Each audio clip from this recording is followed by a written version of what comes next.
Okay, second scenario we're going to do here, instead of ripping the door out kind of side by side, Dalen's going to show us we're going to take the entire thing down that way. This is great for side impact, auto accidents. A lot of times there's a lot of reinforced steel right here in the door that will take the whole thing inside. That can cause a lot of side injuries, chest wall injuries, abdominal injuries, pelvic, femur, tib fib, whatever you name it. If it's on that side, it may happen. So, Dalen, why don't you take over, show us kind of what we got here. Yeah, so these are the worst when an SUV hits a sedan. So when a high-profile vehicle hits a low-profile vehicle, that's when you get the most radical fold-over that comes over the patient's hips. Like Glenn just mentioned, we can't move this material forward or back. It's got to be a direct pull-down. There's a number of ways to do it. We're going to illustrate it today using nothing but hydraulics, okay? And the way for you to determine the need for this technique as the inside care provider is once we get Chelsea inside, remember on the Rip and Blitz, we talked about the importance of passing your hand between the victim and the sidewall of the vehicle. If you get in here and you don't have that gap, meaning we have a full roll over the hip, the seat is completely compressed against the sidewall, the victim is truly contacting the side, that's where you're going to probably communicate to your rescue technicians, hey, fold that down for me. Don't push this stuff forward or backward. You'll know real quick if you've missed it, because if you start allowing those guys to push stuff forward and backward, your victim is not going to tolerate it. So if they're conscious, there's going to be a lot of screaming and a lot of painful response to that type of approach. So we're not going to talk a lot about the primary things that we already covered on the other side. We're just going to do them. Guys, you're going to take the side glass. You're going to get Chelsea in. Chelsea's going to get in, start evaluating care, and then we'll go through the sequence.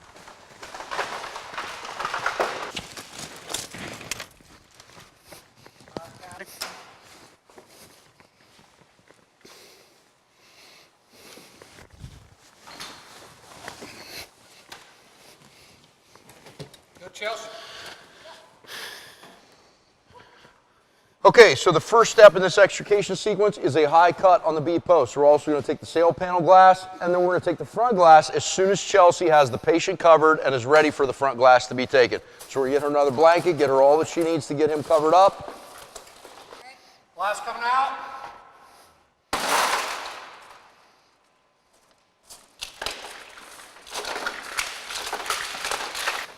Now, some other really key essential points to make in this point of the sequence is, if you notice how we've covered this victim and protected this victim, a lot of times in training, because we all have full PPE on as victims and as tenders, we don't pay as much attention to some things as we normally would. So if this is a live victim, remember that they're not going to have a helmet on, they're not going to have iPro on. What we typically want to do is take our Kevlar blankets or our EMS blankets and fully encapsulate head, everything else.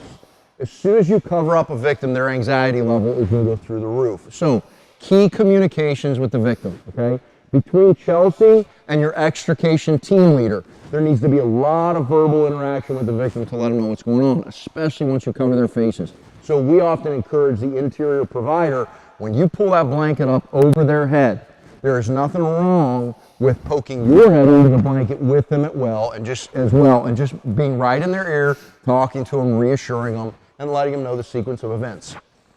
The three modes of operation that we talked about, the rapid, the non-C-spine, and the C-spine extrication.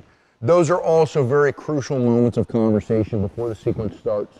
So let's just paint this picture. If you have the victim, you have a low mechanism of injury, you have no significant presentation of cervical injury or compromise, but the patient is complaining of severe neck pain. So we'd have this victim fully covered up. We have the dialogue with them about what's getting ready to happen. So if they're complaining of that neck injury, we're going to inform them, hey, we're getting ready to do a cervical extrication. And what that means is we're going to cut your car up. We're going to take the side off. We're going to take the roof off. You're going to get one of two reactions. And typically, if the injury is sincere and significant and the patient understands, they're going to say, fine, okay, and to work we go. If the injury is insincere or not as severe as the patient has painted the picture for, very quickly their allowance, permission, or acceptance of that technique goes away. And that covers us both on the liability side as well as the care side. So when we hit that point, if they're willing to sign a refusal or say, my neck doesn't hurt anymore, okay, well now you have the documentable capability to bypass what we might do with a neck complaint. So very important to communicate well, not just between Chelsea and I, but with our victim. All right? Okay, so first technique in this, or the first component in this technique, is a high side B cut. Remember, we're going to want to make sure that we skin out these interior cosmetics. Chelsea, for you from the inside perspective, there are other things that will identify where SRS things are, and SRS is the acronym for Supplemental Restraint System. So, Chelsea, if you're on the inside of the vehicle, if you see a panel that has any type of emboss or labeling, marking, or tags that say SRS or ABS or any types of those things, you're going to be concerned about these additional safety systems. If guys have already skinned out one side, they may not skin out the other side. If they know their vehicles well, they'll know based on presentation if what they have on this side may be the identical thing on the other side. They may not take the time to continue skinning out. So you don't always have to hit the panic button if they've already done one side and now they're going to the other. Okay? All right, Scott, go ahead and make that high side cut. While Scott is making this high side cut, Bobby is going to get into position to go ahead and do a window spread and start taking the energy of these doors and the B-post away from the victim.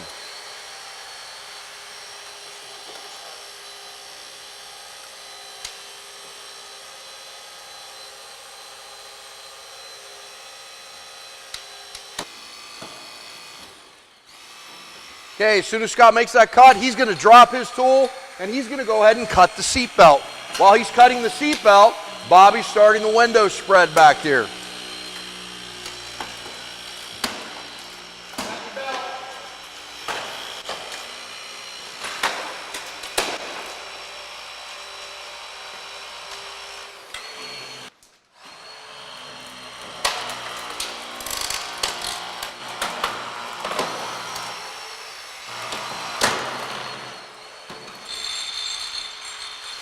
While that's getting cut, Bobby's going to come up to the front window and he's going to do a window spread up here and start gapping this.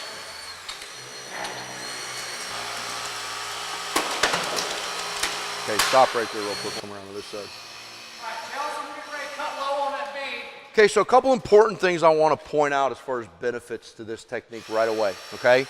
You can see as we have separated the door and created energy displacement zones coming away from the victim, we've already gained about 4 inches of separation on the sidewall coming out laterally. That means we're buying instant relief for the victim compared to the status they were in.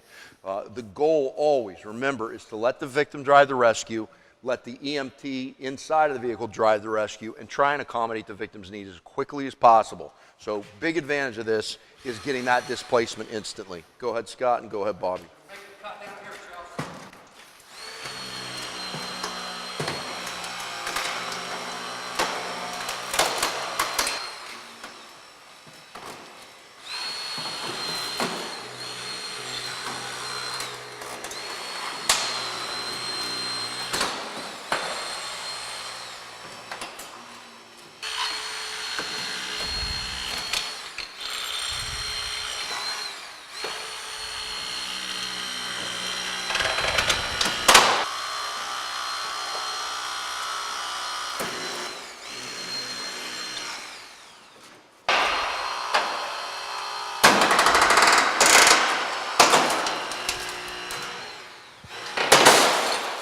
You know, Dalen, I think that right there just proves the importance of good communication between your provider, your caregiver, and your rescue team.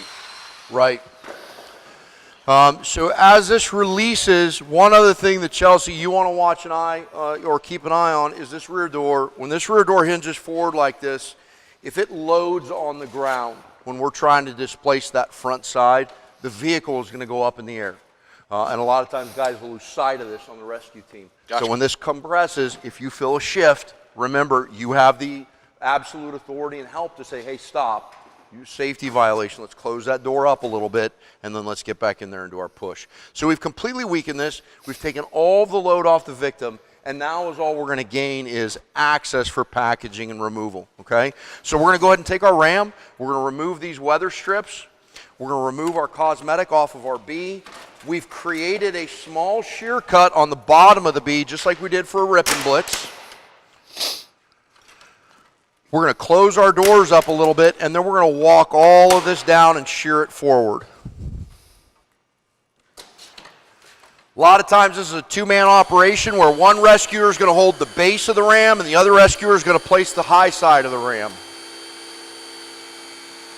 All right, we're gonna roll this down, Chelsea. Okay, watch your right leg, Scott. Right leg out. Go ahead.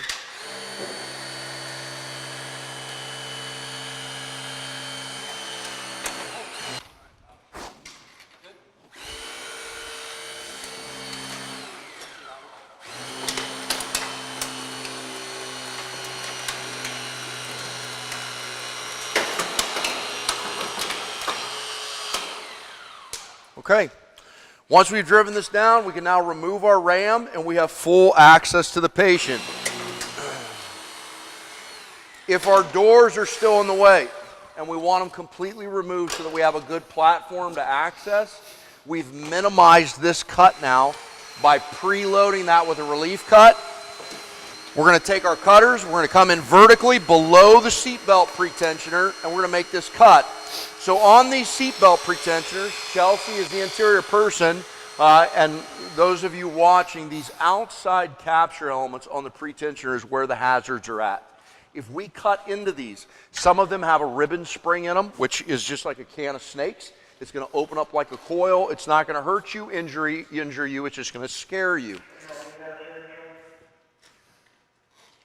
Other systems of this have an energy channel in them, and that energy channel is basically a chamber that steel pellets rock back and forth in. There is a propellant in there that fires the pellets that causes them to move with energy and engage your pretensioner. If you cut into those and they're pressurized, those pellets will eject from the pretensioner like a shotgun shell and can cause shrapnel injuries and very significant damage. So don't cut your pretensioners. All right, so Bobby's going to come in here. He's going to make this low side cut on the V, and then we're going to remove it.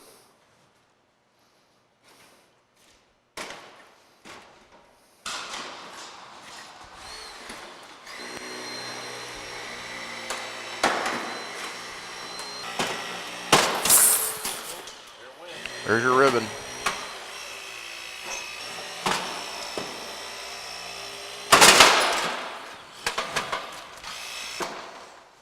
Okay, so at this point in the evolution, we've gained all the side access we want. We're going to do the alternate method of removal. And if we're going to do a long axis removal, the roof's got to go. We can do flaps or we can do fulls. We're going to take a quick moment just because of the anatomy of this vehicle to talk about the hazards of compressed gas pistons. So anytime you have a hatchback like this, there is a hidden stored gas cylinder in there that's under pressure with a piston rod in it.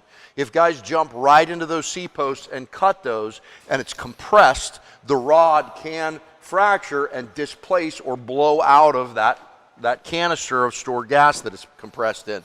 So we like to try and expose those or make those cuts around where those pistons are. So Scott's going to take either the strong arm or the spreader. He's going to kind of gap that hatchback so that we can see where that gas piston is.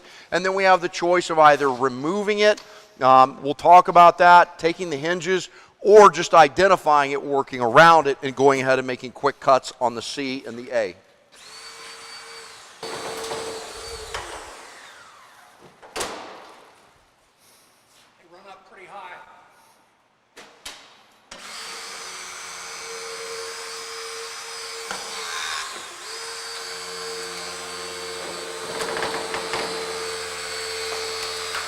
Okay, go ahead and stop right there. So if you can see in here on newer piston rods, right on the head of the piston, there's a C-clip that goes around that head. You can slip a knife right into that C-clip, pop the C-clip off, and then the piston rod extends all on its own in a controlled fashion. If not, if you're bolted on, you can't mitigate these unless you extend them all the way out. Once they're extended all the way out, then you can cut them without concern, okay? In this case and scenario, because of the age of this car, we're not going to be able to manage these safely and effectively. So what we want to do is we want to identify the high anchor point. And the high anchor element on this is right here. We're going to put a mark right on that C-post with either our knife or our edge peeler or whatever we have in our gear to identify where that connection point is. Then we want to try and compress this joint so we can make our cut there. If you're the inside caregiver, Chelsea, can you see that piston rod right there?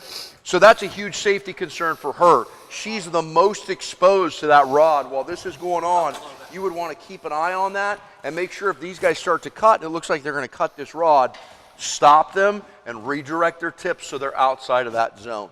So we're going to go ahead and close this up a little bit.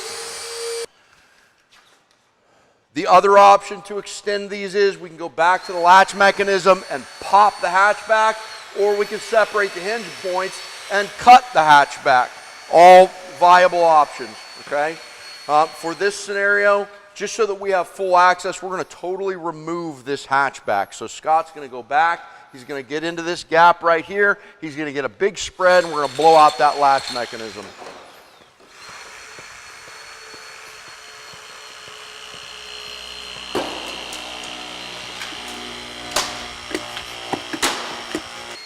Now our piston rods extend. Once they're fully extended, we can cut these with ease and without concern of them going anywhere. So we can go ahead and take our strong arm now. We can snip both of these when we're ready. We can go ahead and compress this joint with our spreaders, and Bobby can come in here and make a cut. Cut the cylinder.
Okay, now one more quick note before we finalize these cuts. As soon as we make these cuts, the weight of the roof is going to create compression. So it's going to fall down into the patient zone and the rescuer zone. So you want to make sure that you have hands on the roof system so that as soon as we finish this cut, we're in a good position to manage it and not let it come down and load either our victim or our rescuer, okay? Bobby, go ahead and keep squeezing on your side.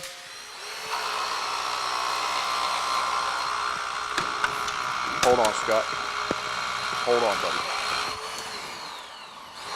Chelsea, you doing all right?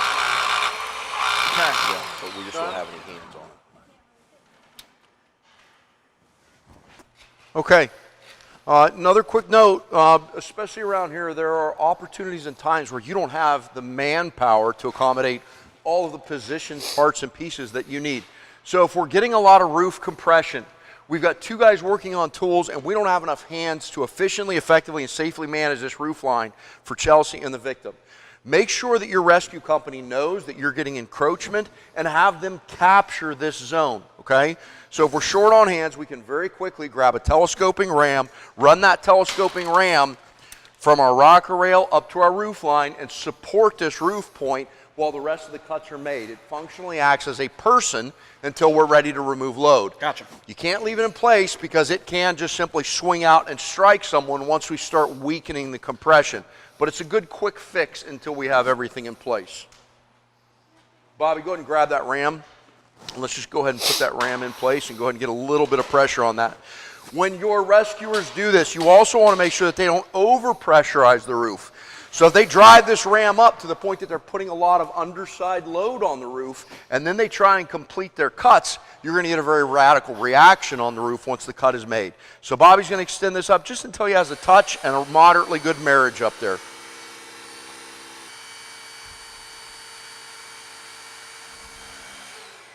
Good. Okay, now we've got our ram in position. Scott can complete his cut.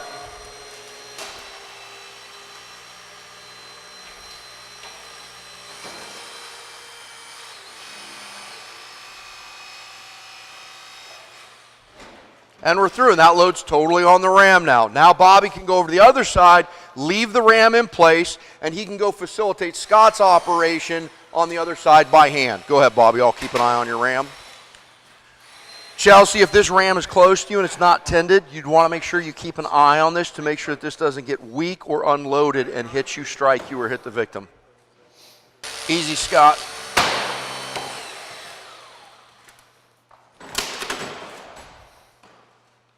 Okay, you got hands? You go ahead and put hands on right there. Okay, Bobby, go ahead and work your way over to this side and get hands on this side.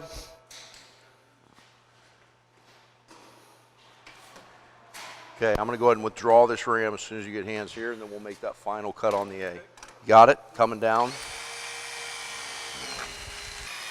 Okay, Bobby, can you go ahead and work up about center point?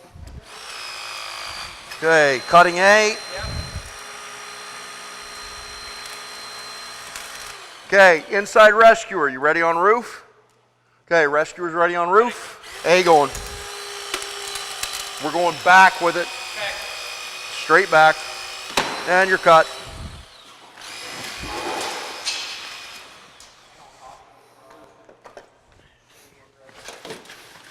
Lift up. Hang on.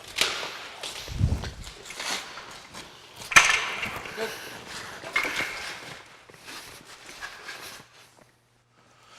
Okay, so now again, rescuers are going to become accessories to the EMS team. We're going to take our backboard. We're coming straight in from the back of the vehicle. So we're going to go ahead on Chelsea's count. We're going to access the seat recline, and we're going to recline the seat. Chelsea, go ahead and shift off to your left and let me know when you're ready on your count. Yeah, as soon as he gets to me, I'll Okay. take C-spine. Everybody ready? Ready. 1, 2, 3. I got C-spine. Once he's up, we can use that rear Nothing seat as here a more. fulcrum. Go that way a little bit so we're away from that seat. Go to your left there, Scotty, if you can. Shifting to the left. I'll keep C-spine. Ready? 1, 2, 3. Good. Now, if he's sliding down the board, we can very easily grab the bottom of the backboard, simply lift him up and flatten him out. And now we can get nice manipulations on him. Well, Dalen, thank you for helping us cut up this car. This was quite an adventure, to say the least. What are some take-home points you want to send with people? The important stuff. You know, videos do what videos do. The most important point is taking a training series like this and applying it in the field with your mutual aid organization. So the more your rescue companies and you guys as EMS providers can be on the same page about communication, expectations, and tactics, the more efficient and the quicker your timelines are going to be on your extrication. Also, just work on that congenial team approach where everybody knows everybody's a safety officer. Right. And the more we know about each other's jobs, the better we take care of each other and the process. I'd say the last marquee component is the victim, again, and the primary EMS care provider have to drive the rescue sequence. Okay. Yeah. Cool. And you've had a lot of success with this program where you work, right? You know, we implemented this several years ago with this three-phase approach to our extrication concepts. We use this as a training tool around the country. For us personally, in our timelines, our average extrications are about 7 minutes. Awesome. And that's with full side outs, victim packaging, and victim removal. It is not that way because we're all ninjas of extrication.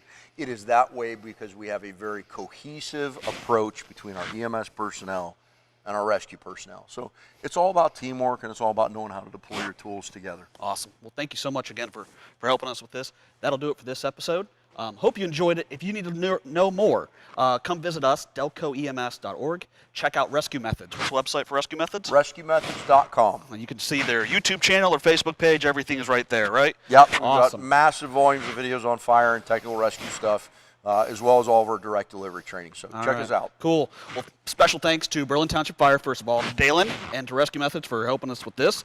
Our producer, Travis Reese, who helped us get this car. Scott and Bobby, of course, from Rescue Methods for helping us out. So lots of good things to get together. Like I said, check us out on Facebook. delcoems.org is our website. And check out Rescue Methods as well. And we hope you join us again next time on The End Code.